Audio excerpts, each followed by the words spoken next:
Assalamualaikum warahmatullahi wabarakatuh. Perkenalkan, nama saya Muhammad Faisal Sarlan, NIM B1B1811112. Di sini saya akan menjelaskan mengenai biaya modal. Yang pertama adalah konsep biaya modal. Biaya modal adalah biaya yang secara real harus ditanggung oleh perusahaan untuk memperoleh dana, baik yang berasal dari hutang, saham preferen, saham biasa, maupun laba ditahan untuk mendanai suatu investasi atau operasi perusahaan. Biaya modal adalah biaya yang harus dikeluarkan atau harus dibayar untuk mendapatkan modal, baik yang berasal dari utang, saham preferen, saham biasa, maupun keuntungan laba ditahan untuk membiayai investasi perusahaan. Jenis biaya modal. Yang pertama adalah biaya modal secara individu. Biaya modal ini terdiri dari biaya modal utang perniagaan, biaya modal dari utang jangka pendek, biaya modal dari utang wesel, biaya modal dari obligasi, biaya modal laba ditahan, dan biaya modal dari penggunaan saham preferen. Kedua, biaya modal secara keseluruhan. Jika perusahaan menggunakan beberapa sumber modal, maka biaya modal yang dihitung adalah biaya modal rata-rata tertimbang dari seluruh modal yang digunakan, atau bisa disebut dengan weighted average cost of capital. A. Biaya hutang dalam kurung cost of debt sama dengan KD. Biaya hutang adalah suku bunga efektif yang dibayarkan perusahaan terhadap utang dari pinjaman kepada institusi keuangan atau sumber lain. Utang ini dapat berbentuk obligasi, pinjaman, dan lain-lain. Rumus KDT sama dengan KD dalam kurung 1 kurang T, di mana KDT sama dengan biaya modal setelah pajak yang berasal dari hutang, T sama dengan tarif pajak marginal perusahaan, dan KD sama dengan biaya modal yang berasal dari utang. B. Biaya saham preferen dalam kurung cost of preference stock. Saham preferen mempunyai sifat campuran antara hutang dan saham biasa.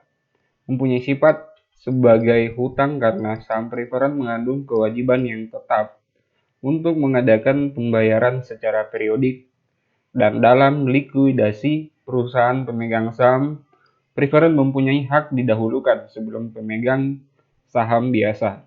Tidak seperti hutang, karena kegagalan dalam membayar dividen saham preferen tidak mengakibatkan pembubaran perusahaan.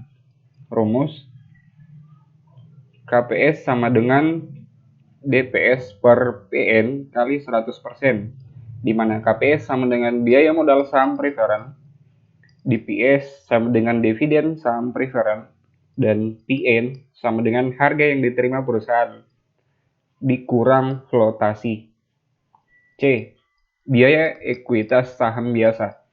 Biaya modal saham biasa merupakan biaya yang dikeluarkan oleh perusahaan yang memperoleh dana menjual saham biasa untuk investasi.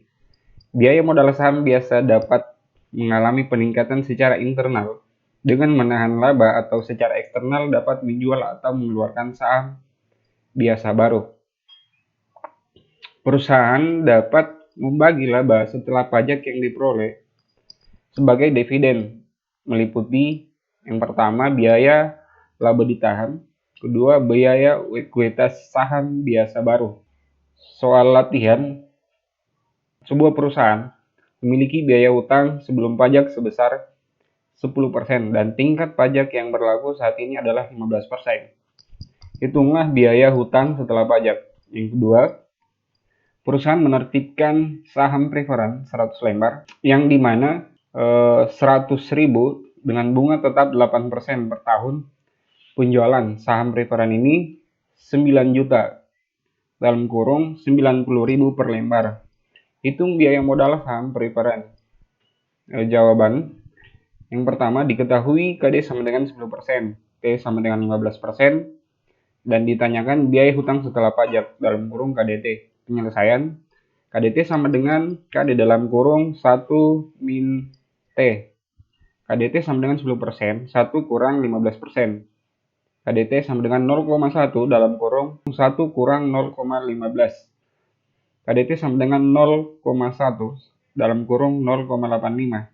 KDT sama dengan 0,085 sama dengan 8,5%. Kedua, diketahui DPS sama dengan 100 lembar, yaitu Rp100.000 sama dengan 10 juta rupiah. PN sama dengan 9 juta rupiah dalam kurung 90.000 per lembar. Bunga sama dengan 8%.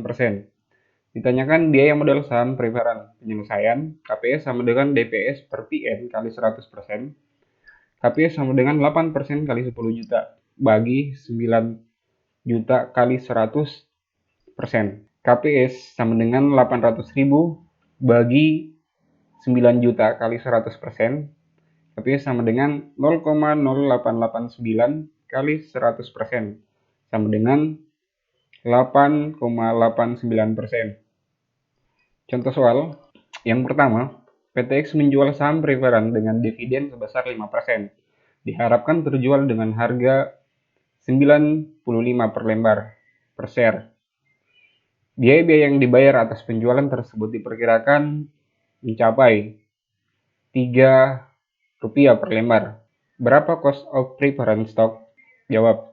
KP sama dengan 5% kali Rp90 bagi Rp95 kurang Rp3 sama dengan 4,75 bagi 92 sama dengan 0,0516 sama dengan 5,16%.